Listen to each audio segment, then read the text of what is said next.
इस वर्ष के शुरुआती महीनों में यानी लोकसभा चुनाव के समय समाजवादी पार्टी के साथ गलबैयां डालने वाली कांग्रेस का मौजूदा वक्त में सपा से फिर से मोहभंग हो रहा है और वो धीरे धीरे उससे मुंह फेरती जा रही है।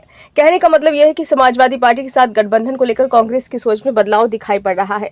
वर्ष 2017 के यूपी विधानसभा और 2024 के लोकसभा चुनाव में गठबंधन करके चुनाव लड़ने वाली समाजवादी पार्टी और कांग्रेस एक दूसरे के प्रति जिस तरह का व्यवहार कर रहे हैं, उससे यही लगता है कि जल्द ही कांग्रेस और सपा के बीच गठबंधन का दौर खत्म हो सकता है।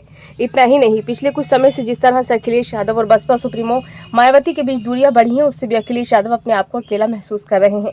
यूपी की 10 विधानसभा सीटों पर होने वाले उपचुनाव में यदि समाजवादी पार्टी उम्मीद के अनुसार प्रदर्शन नहीं कर पाई तो उसके लिए आगे के लिए अपनी साख बचाना मुश्किल हो जाएगा।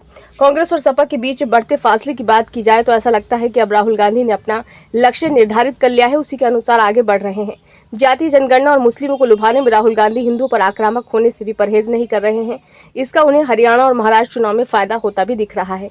उधर पहले मध्य प्रदेश और अब हरियाणा में कांग्रेस ने सपा को एक भी सीट नहीं देकर ये संदेश दे दिया है कि उसके लिए समाजवादी पार्टी उत्तर प्रदेश से बाहर मायने नहीं रखती है। ऐसा ही कुछ महाराष्ट्र में भी देखने को मिल रहा है। कांग्रेस की बैसाखी के सहारे सपा महाराष्ट्र में अपनी ताकत बढ़ाने की जो कोशिश कर रही थी, उस पर भी पानी फिरता दिख रहा है।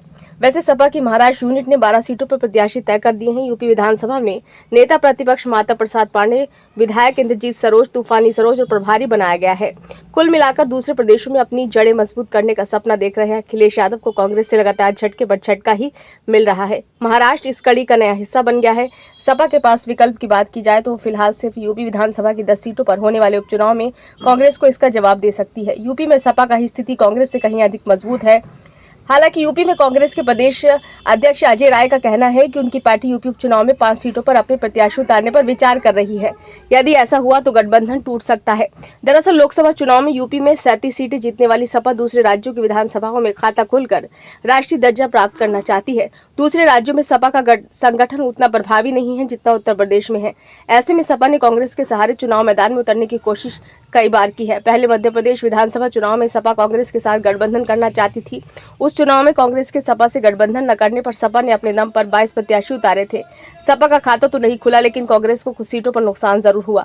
इसी तरह से हरियाणा की मुस्लिम और यादव बहुल 12 विधानसभा सीटों पर सपा ने कांग्रेस से गठबंधन करने का प्रयास किया था। बात 5 और फिर 3 सीट पर आकर टिक गई थी। कांग्रेस ने अपनी सूची जारी की तो एक भी सीट सपा के लिए नहीं छोड़ी। हालांकि सपा अध्यक्ष अखिलेश यादव ने बात सीट की नहीं जीत की है कहकर गठबंधन धर्म निभाने के लिए त्याग करने के संकेत दे दिए हैं।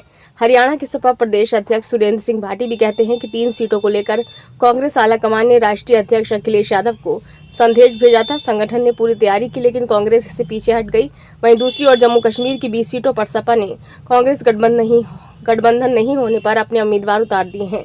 जम्मू कश्मीर में कांग्रेस और सपा आमने सामने हैं। अखिलेश को पूरी उम्मीद है कि यहां पर मुस्लिम वोट कांग्रेस के बजाय समाजवादी पार्टी को मिलेंगे।